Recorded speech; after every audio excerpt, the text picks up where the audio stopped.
The highway stretched empty beneath a pale lavender sky as dawn began to fracture the darkness.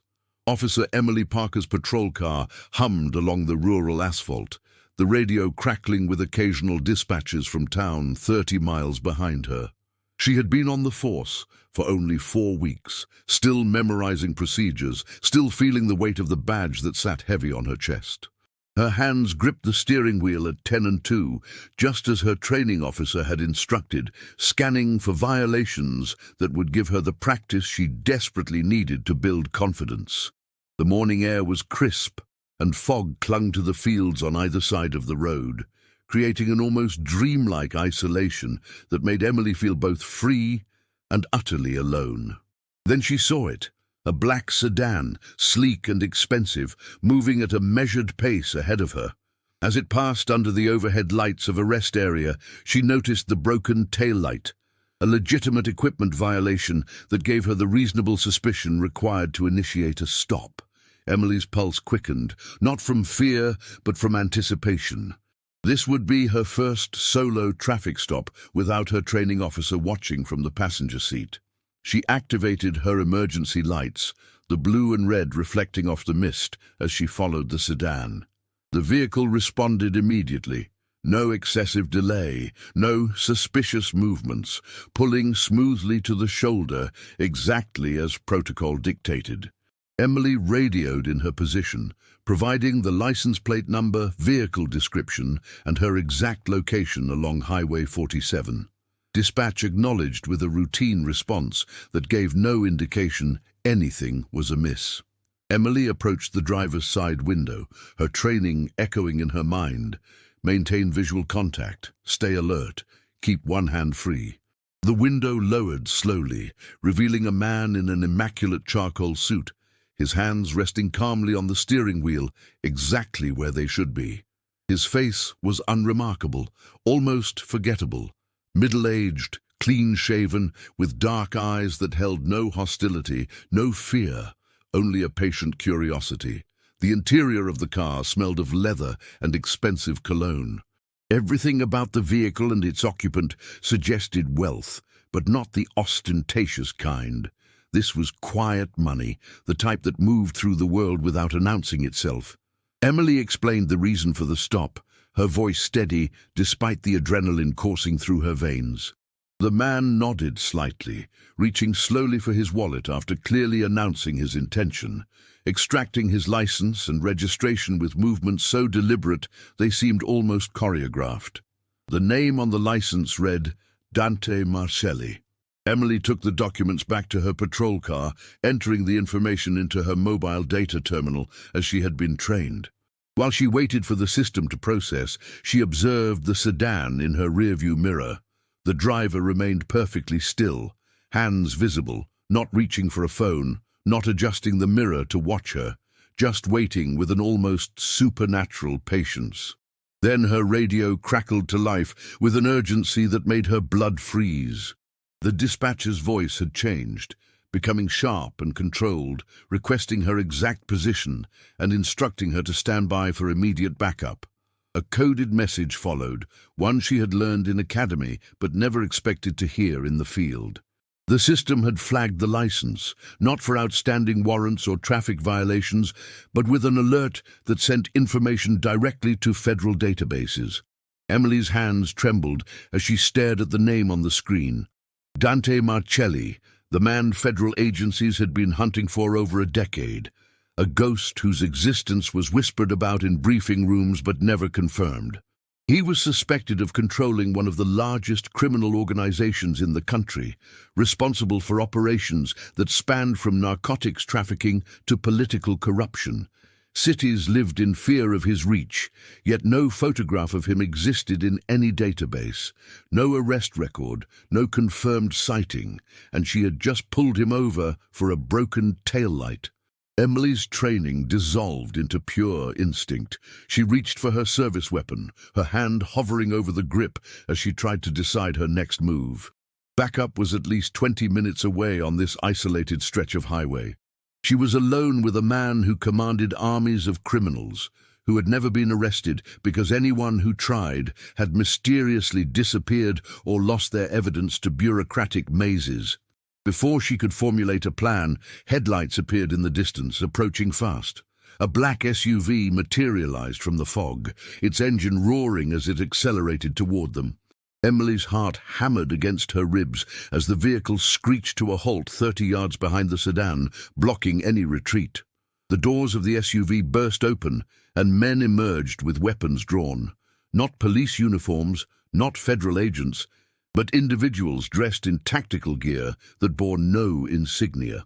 Emily's mind raced through possibilities, none of them good. Were these Marcelli's people coming to protect him? Were they rival criminals who had tracked him here, or something else entirely? The first gunshot shattered the morning silence like breaking glass. Bullets tore through the air with a sound Emily had only heard on the firing range, nothing like the sanitized reports of her training scenarios. She dove behind her patrol car, the metal frame providing minimal cover as rounds punched through the vehicle's thin panels. Glass exploded from the windshield, raining down on the asphalt in glittering fragments that caught the early morning light. Emily's radio had been hit, sparking uselessly on her belt. Her service weapon was in her hand now, though her training had never prepared her for this, an ambush on a rural highway with no backup, no communication, and no understanding of who was shooting or why. The tactical team from the SUV advanced with military precision, their weapons trained not on her patrol car, but on the black sedan. Through the chaos, Emily watched Dante Marcelli exit his vehicle with movements that were neither hurried nor slow, simply deliberate. He moved with the confidence of someone who had survived situations far worse than this, his expensive suit seeming absurdly out of place amid the violence erupting around him. Instead of running, instead of using Emily as a human shield, as every instinct told her he would, he moved toward her position. A bullet struck the ground inches from Emily's feet, sending chips of asphalt into the air. She raised her weapon, torn between self-defense and complete disorientation about who constituted the threat. Marcelli reached her position, his hand gripping her arm with surprising strength, pulling her down behind the patrol car's engine block, the only part that might actually stop bullets. His voice was quiet, almost conversational despite the gunfire. The calmness in his tone was more unsettling than any threat, a voice that belonged to someone for whom violence was merely an inconvenience rather than a crisis. He told her that if she wanted to survive the next few minutes, she needed to stay close to him and follow his instructions without question. Emily's training screamed at her to refuse, to maintain control of the situation, to assert her authority as a law enforcement officer. But her survival instinct recognized what her academy education could not. This man had lived in a world of violence that she had only studied in textbooks, and right now he was offering protection rather than posing a threat. The attackers advanced, their formation suggesting professional military training rather than street criminals. They moved with tactical discipline, using cover and communication that spoke of extensive experience.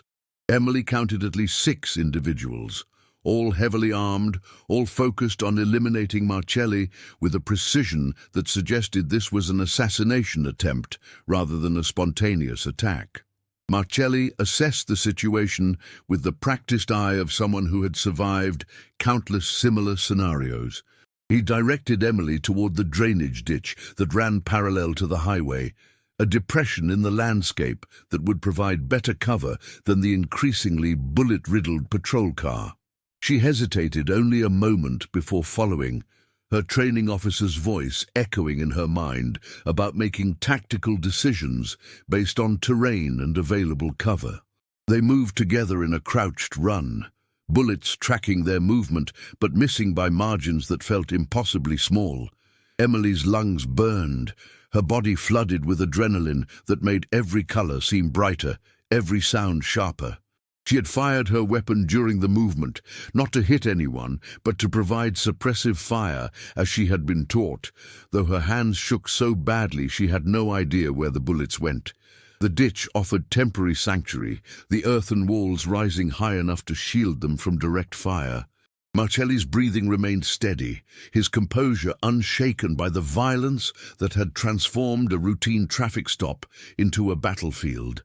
He checked his own weapon, a handgun that had appeared from somewhere inside his suit, with the ease of long familiarity. Emily noticed his hands were steady, completely devoid of the trembling that plagued her own. Above them, the tactical team split up, moving to flank their position.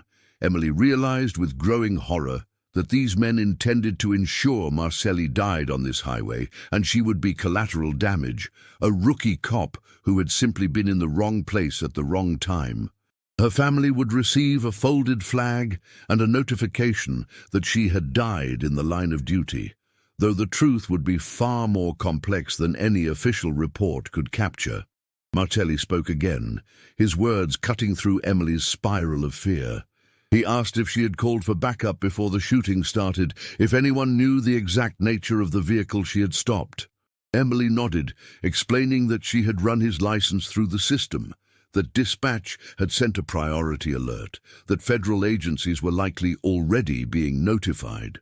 For the first time, something resembling emotion crossed Marcelli's face. Not fear or anger, but a grim satisfaction. He explained in that same unsettling, calm voice that the men trying to kill him were not rivals from another criminal organization, not enemies seeking revenge for past conflicts. They were assets, purchased and deployed by individuals within the very agencies that claimed to be hunting him, people who feared what he knew more than they feared what he had done. Emily's world tilted on its axis with that revelation. The clear lines between good and evil, between law enforcement and criminals, suddenly blurred into shades of grey that her 4 weeks of experience had not prepared her to navigate. She wanted to dismiss his words as the lies of a desperate criminal, but the tactical precision of the attack, the complete lack of police identifiers on the assault team, and the way they had appeared exactly when she had run his information through official channels all supported his narrative. Sirens wailed in the distance, growing closer with each passing second. The attackers heard them too, their aggression intensifying as they realized their window for assassination was closing. Bullets chewed through the earth above Emily and Marcelli's position, forcing them to press themselves flat against the ditch's muddy bottom. Marcelli made a decision, rising to engage the nearest attacker with a precision that spoke of extensive training. Emily watched as he moved with lethal efficiency, each shot placed with the accuracy of someone who had long ago stopped counting how many people he had killed. The attacker fell, and the others retreated slightly, reassessing their approach as backup patrol cars appeared on the highway. The tactical team scattered, abandoning their mission as uniformed officers arrived on scene. They disappeared into the fields with the same professional discipline they had shown during the attack, leaving no evidence except brass casings and bullet-scarred vehicles. Emily emerged from the ditch covered in mud, her uniform torn, her hands still shaking as the adrenaline began to fade into shock. Marcelli stood beside her, holstering his weapon with practiced ease. He looked at Emily with those dark, patient eyes and told her that she had a choice to make. She could report what had happened exactly as she had witnessed it, or she could begin to understand that the world was far more complicated than her academy training had suggested. Before Emily could respond, her supervisor arrived, and Marcelli became simply the driver she had pulled over, calm and cooperative, answering questions with a politeness that seemed absurd given the violence that had just unfolded. The police station became a maze of questions that Emily could not answer honestly without sounding insane. She sat in an interview room, still wearing her muddy, torn uniform, while senior officers and federal agents took turns asking her to recount the incident on Highway 47. The fluorescent lights buzzed overhead, casting harsh shadows that made everyone's face look stern and unforgiving. Emily told the truth as she remembered it: the routine traffic stop, the license check that triggered alerts, the black SUV that appeared with armed men who opened fire. She described taking cover, the driver of the sedan helping her reach safety, the tactical precision of the attackers who fled when backup arrived. What she did not mention was Marcelli's calm competence with his weapon, or his unsettling claim that the assassination attempt had come from within the very agencies now questioning her. The federal agents listened with expressions that revealed nothing. They asked about the license plate of the SUV, which Emily admitted she had not been able to see clearly during the chaos. They asked about the appearance of the attackers, their weapons, their movements, questions that Emily answered as thoroughly as her fragmented memories would allow. But underneath every question, she sensed a current of something else, a subtext that suggested they were looking for specific answers rather than the truth. Dante Marcelli had been taken to a separate interview room upon arrival at the station. Through the window of her own interrogation space, Emily could see federal agents entering and exiting that room with increasing frequency, their body language growing more frustrated as time passed. Marcelli was cooperating fully, she was told, providing his statement with the same calm politeness he had shown during the traffic stop. Hours passed in a blur of repeated questions and typed reports. Emily's supervisor brought her coffee that she did not drink, offering reassurances that she had handled an impossible situation with bravery. But Emily could see the doubt in his eyes, the unspoken questions about why a routine traffic stop had exploded into violence, why the attackers had focused on the sedan rather than the patrol car, why everything about the incident defied standard explanations. When she was finally released from questioning, the sun had set and the station had quieted into the rhythm of night shift operations. Emily walked to the parking lot on unsteady legs, her body exhausted from adrenaline crash and the weight of secrets she was carrying. She found Marcelli leaning against a car in the visitor section, apparently waiting for someone to collect him since his sedan had been impounded as evidence. He looked at Emily with that same patient expression, and without words, she understood that he had been waiting for her. They stood in the parking lot, under flickering security lights, neither speaking for a long moment. Finally, Marcelli broke the silence, asking if she believed him now, if she understood that the men who had tried to kill him wore badges behind closed doors. Emily wanted to reject his words, to cling to the belief that institutions she had sworn to serve were fundamentally good despite individual corruption. But she had seen the federal agents' faces, had noticed how they were more interested in controlling the narrative than in finding the attackers. She had felt the wrongness in the way evidence was being documented, the way certain questions were never asked, the way her supervisor had been quietly told to limit her access to the full investigation. Marcelli explained that the broken tail light on his car had not been broken when he began his drive that morning. Someone within the organization tracking him had ensured she would have probable cause for a stop, had known she was a rookie who would follow protocol exactly, had used her as an unwitting tool to establish his location. The assassination attempt had been coordinated with her license check, timed to occur during the vulnerable moments of a traffic stop when his attention would be divided. Emily felt sick as the implications settled over her. She had been used as bait in an attempted murder, and the institutions she trusted were covering it up to protect whoever had orchestrated the attack. Marcelli told her that she now had knowledge that made her dangerous to powerful people, that she needed to decide quickly whether she would accept the official story or pursue the truth. The choice was not what Emily had imagined. She could continue her career, forget the inconsistencies, accept that sometimes justice was complicated and messy, or she could investigate further, risking her job and possibly her life to understand how deep the corruption ran. Marcelli offered neither threat nor incentive, simply laying out the reality of her situation with the clinical precision of someone who had survived by understanding power dynamics. A car pulled into the parking lot, expensive and nondescript, sent to collect Marcelli. Before he left, he handed Emily a phone number written on a business card for a legitimate law firm. He told her that if she asked for a specific attorney by name, she would be connected to people who could help her understand what she had stumbled into. The choice, he emphasized again, was entirely hers. Emily watched the car drive away, leaving her alone with the card in her hand and a decision that would define the rest of her life. She thought about her training, about the oath she had taken, about the difference between the law as written and justice as experienced. The station lights reflected off the card's surface as she turned it over in her fingers, the phone number seeming to glow with significance. That night, Emily returned to her small apartment and sat in the darkness, unable to sleep. She replayed every moment of the day, searching for clarity in the chaos.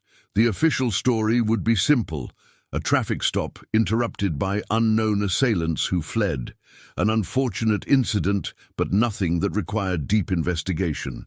But the truth was complex, twisted with layers of corruption that reached into institutions she had trusted implicitly. By dawn, Emily had made her decision. She called the number on the card, asked for the attorney Marcelli had named, and spoke the words that would change everything. She wanted to understand what had happened on Highway 47, wanted to know who had tried to kill Dante Marcelli using her as an unwitting accomplice, wanted justice even if it meant tearing down the comfortable illusions that had sustained her through academy training. The attorney listened without interruption, then gave Emily instructions for a meeting that would occur in 3 days. In the interim, she was told to behave normally, report for duty as scheduled, and give no indication that she was troubled by the incident. Emily agreed, understanding that she had just committed to walking a path that would be far more dangerous than any routine patrol. The meeting took place in a cafe on the edge of town, the kind of establishment that catered to morning commuters, grabbing coffee before work. Emily sat in a corner booth, wearing civilian clothes, trying to appear casual despite the tension coiled in her shoulders. The attorney arrived precisely on time, a woman in her 50s with sharp eyes and an expression that suggested she had seen things that would break most people. They did not discuss the weather or make small talk. The attorney laid out documentation on the table between them, classified reports that had been leaked, financial records that traced money through shell corporations, photographs of men in suits who held positions of power within federal agencies. Each piece of evidence painted a picture of systemic corruption that went far beyond Emily's roadside encounter with Dante Marcelli.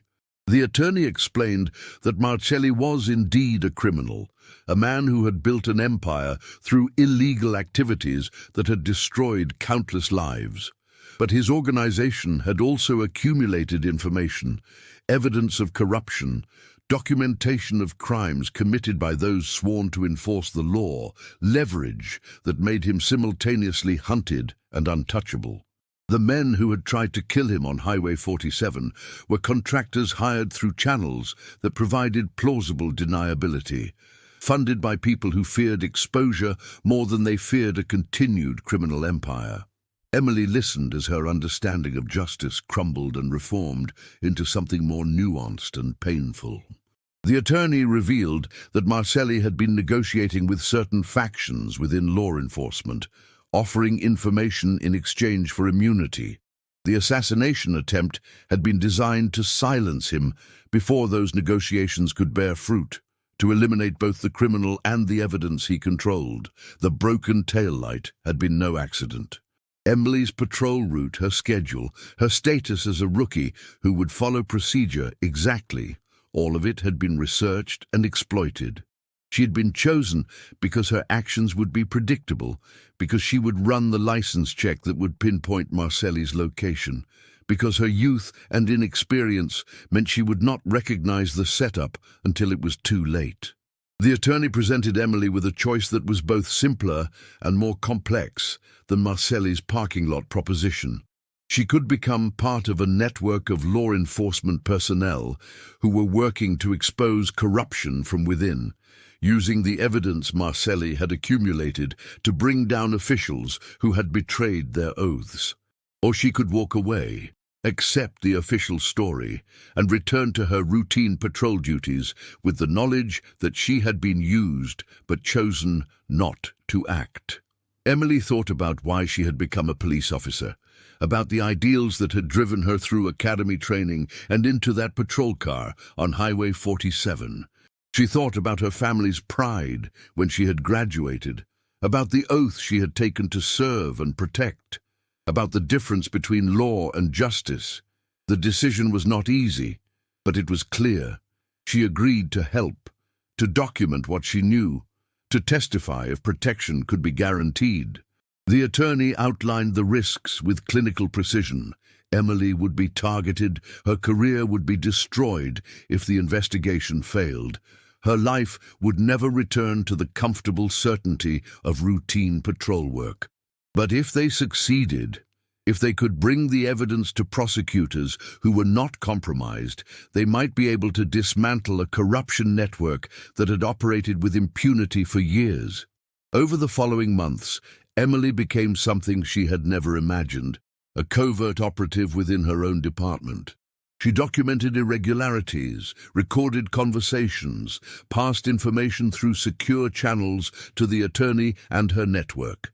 She maintained her cover as a young officer still finding her footing, but internally she was mapping connections that reached into federal agencies, state government, and local power structures.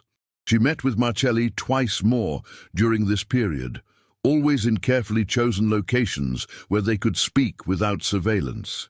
He shared information with clinical detachment, treating their interactions as business transactions rather than moral reckonings. Emily found herself in the strange position of working alongside a criminal to expose worse criminals, a paradox that kept her awake during long nights. The investigation moved slowly, each piece of evidence verified and cross-referenced before being added to the case file. The attorney's network grew to include prosecutors, journalists, and law enforcement personnel from multiple agencies. They worked in absolute secrecy, knowing that any leak would result in either the evidence being destroyed or the people involved being eliminated. Emily learned to recognize surveillance, to communicate through coded messages, to maintain the appearance of normalcy while living in constant awareness of danger. Her supervisor noticed changes in her demeanor, but attributed them to the trauma of the Highway 47 incident. She accepted his concern with appropriate gratitude, never revealing that the rookie cop who had pulled over a broken taillight had become something far more complicated. The breakthrough came almost a year after that dawn encounter on the rural highway. One of the contractors who had participated in the assassination attempt was arrested on an unrelated charge and, facing significant prison time, agreed to provide testimony. His statement corroborated everything Emily and Marcelli had documented, providing the final piece needed to move forward with indictments. The arrests happened simultaneously across multiple jurisdictions, carefully coordinated to prevent suspects from being warned. Federal officials, local politicians, and several high-ranking law enforcement personnel were taken into custody as the sun rose over a landscape that looked deceptively peaceful. Emily watched the news coverage from her apartment, seeing names and faces that had appeared in those cafe documents, feeling satisfaction mixed with exhaustion. Marcelli disappeared during the arrests, his immunity deal executed through channels that left no paper trail. The attorney explained that he would live under a new identity, his criminal empire dismantled as part of the agreement. Emily would never see him again, would never know if he found peace or simply continued operating in ways too subtle to detect. Her own role in the investigation became public during the trials that followed. Emily testified in closed sessions, her identity protected, but her career in traditional law enforcement effectively ended.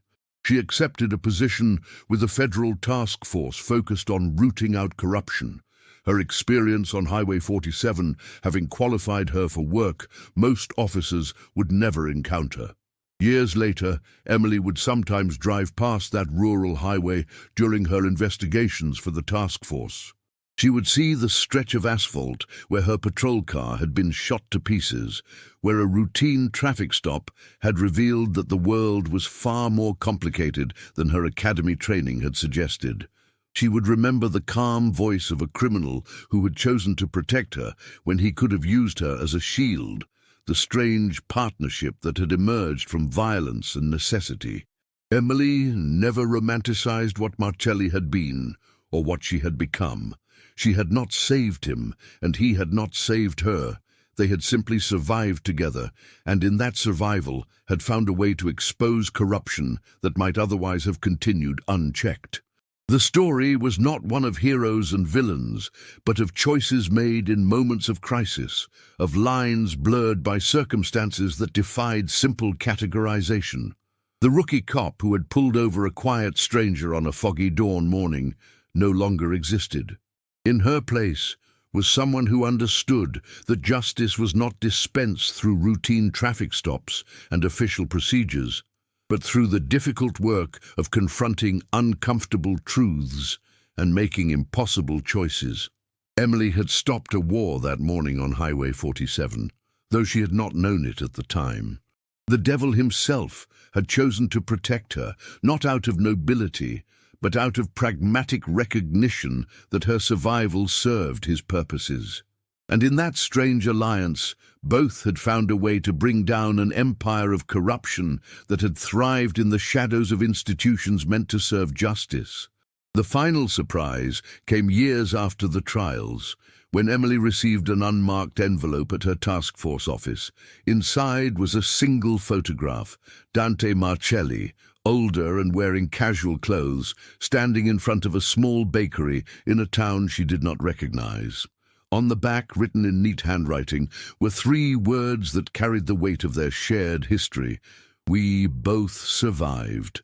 Emily kept the photograph in her desk drawer, a reminder that the world contained more shades of grey than she had ever imagined as a rookie officer eager to make a difference.